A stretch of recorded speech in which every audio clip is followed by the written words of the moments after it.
ওগো শুনছো, উত্তরপাড়া গ্রামে কঙ্কাল ডাইনি ঢুকেছে, সবাইকে কঙ্কাল বানিয়ে দিচ্ছে। তাই নাকি?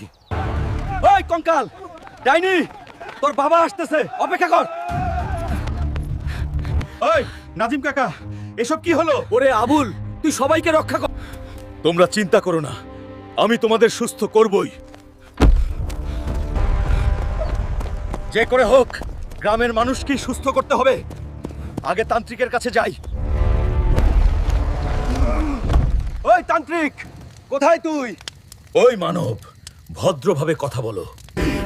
ওই তান্ত্রিক গ্রামের মানুষকে কিভাবে রক্ষা করবে? আবুল, তুই চীনের কালো পাহাড়ে যা, সেখানে কঙ্কাল ডাইনিকে পাবি।